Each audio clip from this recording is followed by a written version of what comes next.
Hello and welcome back to Kayfabe Krimes for another NXT UK review. Today we're definitely going to be spending most of our time talking about the Ironman match, a 30-man Iron match between A-Kid and Jordan Devlin. If you want to skip straight to that, go to this time code. If not, I'll quickly run through the rest of the show and then we'll spend most of our time talking about that half an hour match. So remember to like, subscribe, share the video. Let me know down below what you thought of this week's episode of NXT UK. So, let's get right into it.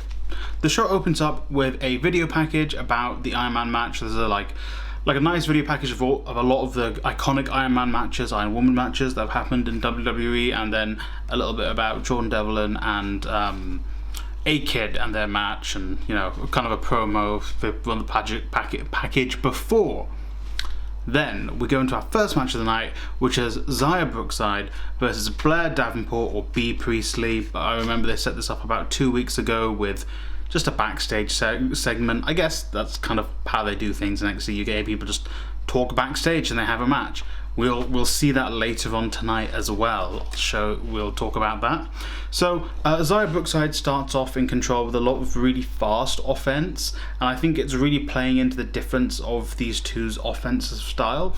But Blair Davenport, it's going to be hard to just call her Blair Davenport. Blair Davenport very quickly puts a stop to that with just power.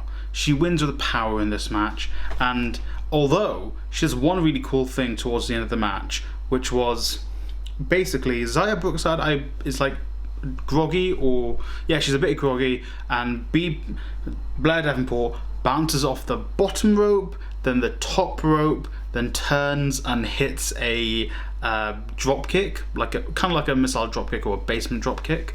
Then she's got Xia Brookside on the ropes, runs, hits a knee to the back of the neck, and then she picks up the win with a gnarly looking Kamagoye, which I love that as a finish, and I love that I'm seeing more of that as a finish now in the UK and in the women's division.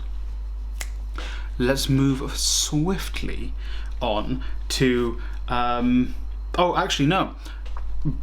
Blair Davenport after that match hits a as close to a brain buster as she can on Xia Brookside in the middle of the ring, whilst they've got a spotlight of Blair Davenport's logo in the middle of the ring and her Trons behind her, and she's posing.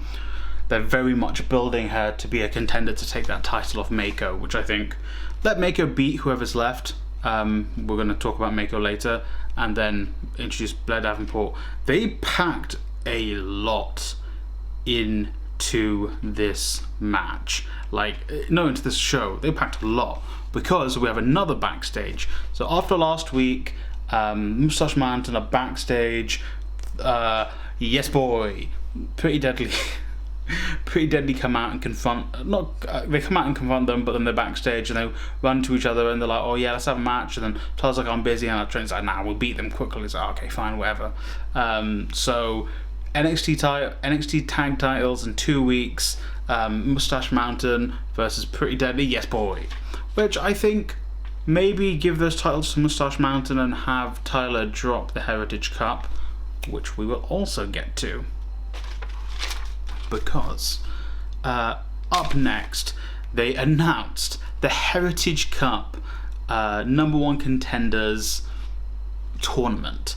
And there are 8 competitors. We got Mandrews, Noam Dar, Kenny Williams and Oliver Carter, Nathan Frazier and Tio Man, Yogurt Gradwell, and Wolfie. I've got my money in this on Tio Man winning the entire thing. Basically, I'm going to put up the bracket here. Let's run through it. So, Noam Dar is going to beat Mandrews. Oliver Carter is going to beat Kenny Williams. Tio Man is going to beat Nathan Frazier. Yogurt is going to beat Wolfie because he needs a win over Wolfie. And then we move on from there. We're going to have Oliver Carter is going to beat Noam Dar, and Tio Man is going to beat Yogurt if they don't sort of change the brackets from there. And then in the final, Oliver Carter will lose to Tio Man because they kind of have this whole storyline with Oliver Carter and Ashton Williams and then Tio Man and Rohit Raju. God, am I confusing him with someone? Rohan Raja. Yes. And Tiamat's going to win, and he will pick up the Heritage Cup off Tyler Bate, I believe. But now back to me being on your screen. We then have this really spooky, and I like some of these cinematic things they do for NXT UK are really great. So Isla Dawn, she's walking through this spooky, like decrepit, broken down church. She's got just a pile of rocks on the floor with some twigs. Inside that is a box, and in that box is Millie McKenzie's watch. She's listened to it on TikTok, and there's a zoom in on Millie McKenzie wearing that watch. Maybe they're gonna bring back Millie McKenzie as like Isla Dawn's like minion. Maybe that's Isla Dawn's thing. She's gonna like turn people she beats into her minions. That would be sick. But then she's gonna have to run through all of the lower card in the women's division, which she kind of already has done. But I don't know who else they would make her minions. Maybe Xia Brookside. I want Xia to win some matches, but I think they're gonna make Xia Brookside a minion. Okay, not like a little yellow boy, but like, you know, like a minion, but not a minion. I digress, because then we go to Subculture backstage as well, and they're kind of just walking around, and someone's like, "Oh, Flash Morgan Webb, so what's next for you?" It's like, "Oh, you know what?" He sees Wolfie, and he goes to Wolfie. He's like, "Oh, I like that thing you and Mark Coffey were doing about trying to one up each other, like how you slap someone, you get a match." So yeah, it's funny, and then he just slaps Wolfie and runs off. And Wolfie's like, "That's funny. Get back here!" And he's like, he doesn't run after him, but he like stalks him down like Terminator style. We'll come into that later on. And then we have our second match. This is our second match of the night. Was it the third? The second match? Maybe it's I don't know. I've lost count of matches. But we have another match, and it's Jack Stars and Mastiff versus, I think it's Danny Jones and Josh Morrell. Josh Morrell was that guy who like everyone was raving over because of how good he was in the ring. So this match kind of played out how you thought it would. So Jack Stars and Mastiff both start off really strong, showing off how Mastiff has improved, and Jack Stars has improved, and well, Mastiff is Mastiff. But then Stars starts running into a lot of offense from Danny Jones and Josh Morrell. But then he does quickly get back, and then he kind of like enters this other mode. He gets a hot tag on Mastiff. Mastiff does work. Mastiff hits a rolling German suplex, then tags in Jack Star. Jack Star then picks up Josh Morrell, and he like chucks him onto the top turnbuckle into a tree of woe, which is sick. And then he runs in and like leaps and does this diving headbutt on Josh Morrell. And I'm like, no more diving headbutts. We know what happened to the last guy who was famous for diving headbutts, okay? Don't do a diving headbutt. But I digress. Which then then Jack Stars runs, takes out Danny Jones on the apron, then sprints back to Mastiff, tags Mastiff in, then Mastiff comes in and hits a rolling senton on Josh Morrell for 3, and then Mastiff's like, "Yeah, that's pretty good," and then Jack Star's like, "Yeah, I won," and then Mastiff's like, "Yeah, you did a good job, lad. But I like this. I like that it's giving Mastiff some more screen time, and I'm sure eventually someone's going to turn on the other, and they're going to have a program, and that's going to be sick. And it's building up Jack Stars to be like a like a upper mid-carder, I think, as well. I would put him on NXT UK. Yeah, that's where I would place him. After that, we have another backstage segment. God, there was a lot of those. Amel and Nina Samuels backstage. Amel's getting her makeup done. Nina Samuels like, "Why'd you take my? You think you're hot shit? You took my number 1 contender shop." And they're fighting to pull apart with the refs, and then we get into that later. Then another backstage in the London Performance Centre. Stevie Turner's just kind of being a dick, and she's like, "Oh yeah," and Mako's being the veteran she is. She's teaching these young wrestlers some stuff. yeah, she's in the ring, and Stevie Turner's like, you can't teach them anything, I'll make them beat me. I don't love Stevie Turner's debut, but she's been a bit of a dick right now, okay? And then she's like Miko, like she says Mako wrong. I feel like it's on purpose, but she's calling her like Miko, you can't beat me. The Mako sound more like, you wanna fucking go? And she's trying to fucking beat the shit out of her. I'm just like, call her Mako, not, I think she called it Maiko. She either called her Maiko or Miko. I don't know. Just Mako Samuel's gonna beat the shit out of her. Then we get announced Amel versus Nina Samuels next week, and also Wolfie versus Flash Morgan Webster next week. I love Wolfie. I want Wolfie to win. Probably gonna give it to Flash Morgan Webster. Actually, yeah, which would then justify maybe Wolfie losing his match to Yogurt, or Wolfie getting taken out. Then Yogurt faces Flash Morgan Webster. Who knows? Now we finally move on to the 30-minute Ironman match, where I was like, oh, I'm not going to take too many notes. I took 3 pages of notes, but frankly, my 3 pages of notes cannot tell you how great this match is. Go to the network or Peacock and watch this match. It is a very, very contender for best NXT. Bloody hell, Jordan Devlin is throwing out fantastic NXT UK matches. Like Devlin's match versus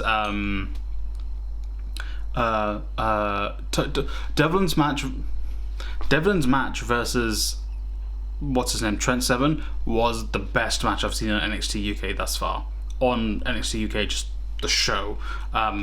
Yeah, but this was another runner up for that. But also it's a 30-minute Ironman match. So I'm going to go through my notes. I'll try to not dwell on any points too much, but some of my notes started getting really in depth. So the match starts off extremely technical, which you would expect from UK performers. The first 10 minutes is spent like that, and then Jordan Devlin really starts working over A-Kid's injured knee, and he's stomping on it, and then he like wraps it up on the rope and starts jumping on it, and then he puts him in. I semi-missed what the move was, but it looks like I think it was either a sharpshooter or a Boston Crab, and he gets, and like A-Kid quick taps, which is smart. Obviously they're selling it as he doesn't want too much damage done to his knee, but also he is injured there.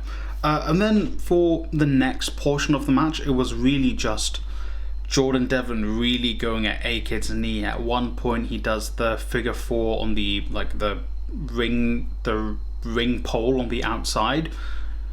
Bloody hell, I mean, it looks like it hurts in real life, let alone like the way A-Kid was selling it was just insane. My notes got very illegible here, so I'm sorry.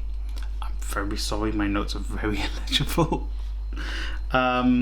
Goodness. A-Kid does some. Oh, A-Kid is really trying to hit the omoplata, but he can't do it. Then he lets go and hits a massive penalty kick for 2, which I think A-Kid is really just throwing offense at Jordan Devlin, which is kind of how this match is going. And then something I missed, and then something I missed again.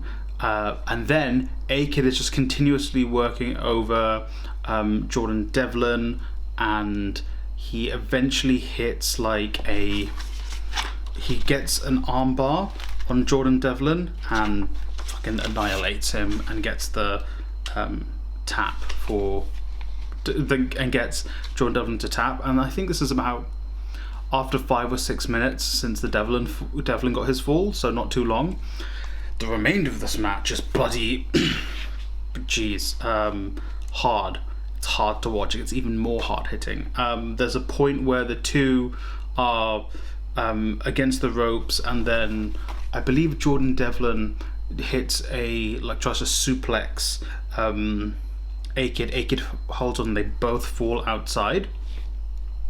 Also, before this, after Devlin taps, he spends a lot of time rolling out of the ring to frustrate A-Kid, and A-Kid really does sell getting frustrated really, really well, so I love that from him. And so the two just continue trading blows. I believe A-Kid hits a crossbody for 2, which is insane. but then eventually the two start fighting on the apron. A-Kid kicks Devlin down. Devlin rolls off. He pulls it, so A-Kid lands on his knee really heavily, and he's like selling it. Devlin's on the outside. He pulls A-Kid and hits a Devlin inside on the outside. Which looks gnarly. Devlin gets inside at 7, and A-Kid just jumps in at like 9.5. You know. And then the two kind of just start really like slogging at each other. They're trading these huge forearms back and forth until eventually A-Kid gets the best of Devlin with the forearms, and then Devlin's on the ground. And there's about 3 minutes here, and they keep fighting and jockeying for position with submission moves until A-Kid just gets the best of Jordan Devlin, is finally able to like properly lock in the omoplata, and from there Jordan Devlin just has to tap. And then the last 2 minutes is just Jordan Devlin and A-Kid swapping pin combinations. Devlin really struggling to get a pin on A-Kid until eventually there's like 2 seconds left, like they're exhausted. Devlin just crawls on top of A-Kid to try and get something. It's like one, like the ref gets like 1.5, maybe 2, and then buzzer goes, but also on the 2, A-Kid like kicks out. Just to commit, I think that's like just to make sure that there's no confusion there, because BT Sport's going to run over, because I believe at least on the network this ran over by 5 minutes. I don't know about on BT Sports. One cool spot I forgot. Devlin was like about to kick A-Kid's leg. A-Kid like jumps, he bounces off the top rope, like not in the corner but on the side. The top rope spins, lands on top of Devlin, and locks in a sleeper hold. Insane. Great technical, high-flying wrestling. These two are amazing. I want to see them both fight a lot more. Just a fantastic overall match. Let me know if you watched this week's episode of NXT UK. Let me know what you thought of it in the comments down below. Like, subscribe, share the video with your friends and family. Hey, subscribe. More wrestling content to come. You look great. I got hiccups. Bloody hell. Go watch wrestling.